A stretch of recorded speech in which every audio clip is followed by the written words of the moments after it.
ഈശോ മിശിഹായിക്ക് സ്തുതിയായിരിക്കട്ടെ അച്ചോ. ഇപ്പോഴെപ്പോഴും സ്തുതിയായിരിക്കട്ടെ. ഇവിടെ നിന്ന് ഇതിനു മുമ്പ് കണ്ടിട്ടില്ലല്ലോ. ഞാൻ ഇതുവഴി പോയപ്പോൾ പ്രാർത്ഥിക്കാൻ വേണ്ടി കയറിയതാണ്. ഓ, അച്ചോ, എൻ്റെ ബിസിനസ് വളരാൻ വേണ്ടി ഒന്ന് പ്രാർത്ഥിക്കണം അച്ചോ. പിന്നെന്താ കർത്താവേ, ഈ കുഞ്ഞാടിന്റെ ബിസിനസ് വളർന്ന് പന്തലിച്ച് നാടിനും വീടിനും സർവോപരി കുഞ്ഞാടിനും ഗുണമുള്ളതായി തീരണമേ. ആമേൻ. അല്ല, ബിസിനസ് എന്താന്ന് പറഞ്ഞില്ലല്ലോ. എനിക്ക് ശവപ്പെട്ടി കച്ചവടമാണ് അച്ചോ. ചതിച്ചല്ലോ കർത്താവേ. ഇക്കണ്ട ആൾക്കാരെ മൊത്തം ചത്തൊടുങ്ങാൻ വേണ്ടിയിട്ടാണോ ഞാൻ പ്രാർത്ഥിച്ചത്? രാവിലെ തന്നെ നീ എനിക്ക് കുരിശുമായിട്ടാണോ വന്നത് കുഞ്ഞാടെ? പോയേ കർത്താവേ, ഒന്ന് നിക്കണേ. ഒടുങ്ങിയവരെ കൊണ്ട് ഉണ്ണാൻ പ്രാർത്ഥിക്കരുത്.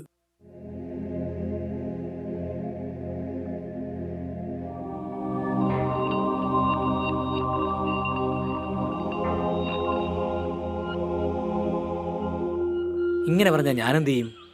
നിങ്ങൾ പറഞ്ഞിട്ടല്ലേ ഞാൻ ഈ ബിസിനസ് തുടങ്ങിയത്. ഇതിപ്പോൾ ആർക്ക് വേണമെങ്കിലും എപ്പോഴും സംഭവിക്കാൻ പറ്റുന്ന ഒരു കാര്യമല്ലേ.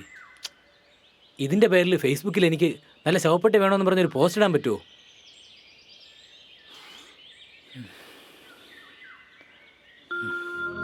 കർത്താവേ, നീ എന്താണൊന്നും മിണ്ടാത്തത്?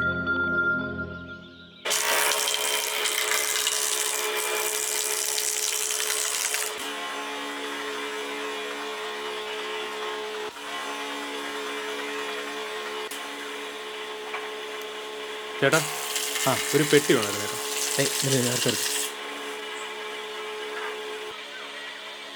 ഏത് മോഡൽ വേണം? തേക്കുണ്ട്, ഈട്ടിയുണ്ട്, പ്ലൈവുഡ് ഉണ്ട്.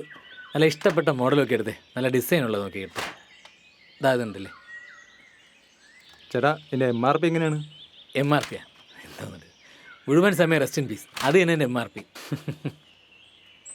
അല്ല ചേട്ടാ, ഇതിൻ്റെ വില എങ്ങനെയാണ്? വിലയിലൊക്കെ എന്തിരിക്കുന്നത്? അതൊക്കെ നമുക്ക് ചെയ്യാന്നുള്ളതല്ലേ ഉള്ളൂ. അതൊന്നും പറയല്ലേ. ഇതായിരിക്കുന്നത് അത് എത്രയാണ്? 2500, 3000.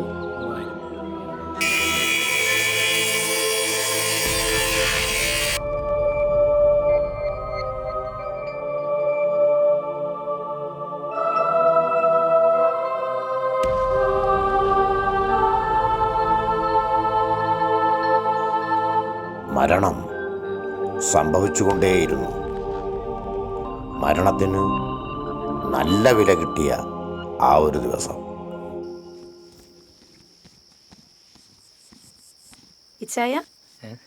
ഡേ, ഈ ശവപ്പെട്ടിക്കാരൻ വിലപേശാത്തോണ്ടേ ഇന്ന് നല്ല ലാഭം വരുന്നു.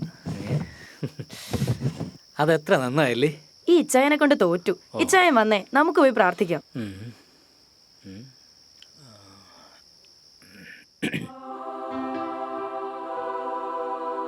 നീ എവിടെ ഇരുന്നടേ? നാളെ നേരത്തെ വരണേ. രണ്ടൊന്ന് പെട്ടികളും കൂടെ പണിഞ്ഞു വെക്കാനുള്ളതാണ് കേട്ടോ.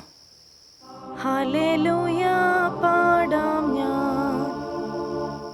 സ്വർഗസ്ഥനായ പിതാവേ, ഈ പകല് മുഴുവൻ ഞങ്ങളെ കാത്തു സൂക്ഷിച്ചു. ഇനിയും ആർക്കും ആപത്തൊന്നും വരുത്താതെ ഞങ്ങളെ കാത്തു രക്ഷിക്കണമേ. ആമേൻ.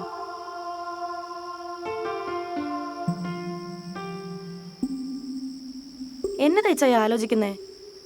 എടി, എല്ലാവരെയും കാത്തു സൂക്ഷിച്ചാൽ പിന്നെ നമ്മളെങ്ങനെയാ ജീവിക്കുന്നേ? എന്നതാന്ന്? ഞാൻ നിന്റെ പ്രാർത്ഥനയെക്കുറിച്ചാണ് പറഞ്ഞത്. നിനക്കറിയാലോ, ഞാനൊരു ശവപ്പെട്ടി കച്ചവടക്കാരനാണ്. ആരെങ്കിലുമൊക്കെ മരിച്ചാൽ മാത്രമേ ഒരു പെട്ടിയെങ്കിലും വിറ്റുപോകൂ. മരിക്കുന്നവരുടെ എണ്ണം കാത്തിരിക്കുകയാണ് ജീവിതം മുന്നോട്ട് കൊണ്ടുപോകാൻ. അപ്പോഴാണ് എല്ലാവരും കാത്തു സൂക്ഷിച്ചുകൊണ്ടുള്ള അവളൊരു പ്രാർത്ഥന. ഇച്ചായ ദൈവദോഷം പറയല്ലേ. എടീ, ആർക്കേലും അസുഖം വന്നാലേ ഡോക്ടർമാരുടെ കുടുംബം പട്ടിണിയില്ലാതെ പോകും. അവരുടെ പ്രാർത്ഥന എപ്പോഴും അതാണ്. അതുപോലെ ആരെങ്കിലുമൊക്കെ മരിച്ചാൽ മാത്രമേ ഈ ശവപ്പെട്ടിക്കൊക്കെ ഒരു വിലയുള്ളൂ.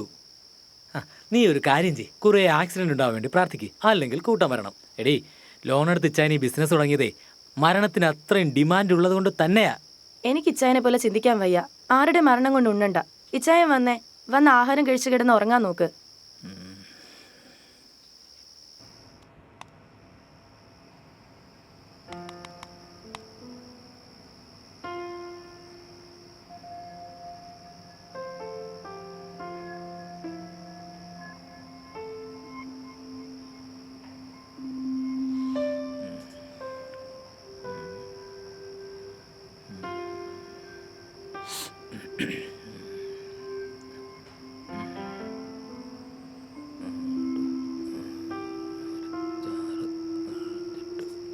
ഇച്ചായ, ഡേ, പല വിധത്തിൽ പണിതിട്ടുണ്ട്.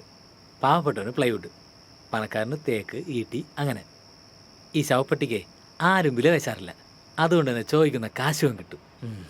ഇച്ചായ, എത്ര കൂടിയ തടിയാണേലും കുറഞ്ഞ തടിയാണേലും ഇത് മണ്ണിനടിയിലല്ലേ വെക്കുക.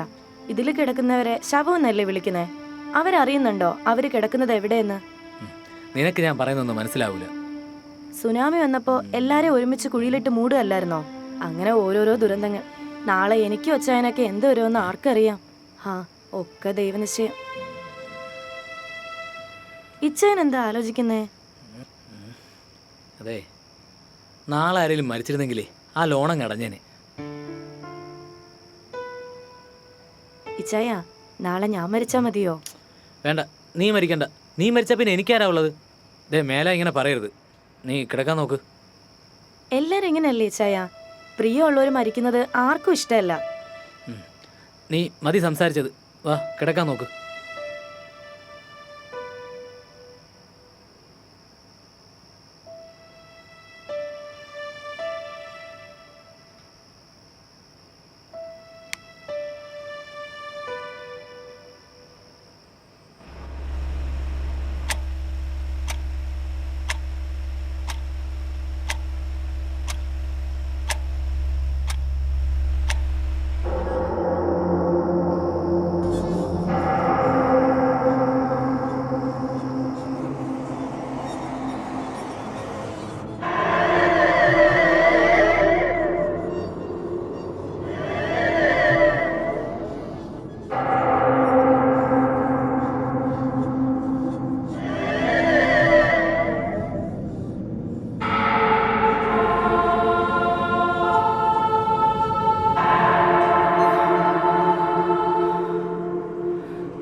അപ്പച്ച, അമ്മ ചോദിച്ചതിൽ ഏത് പെട്ടിയിലടക്കണം?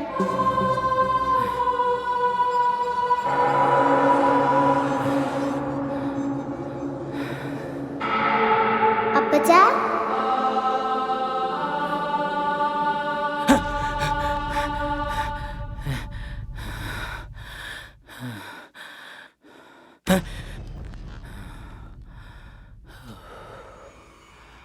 ആ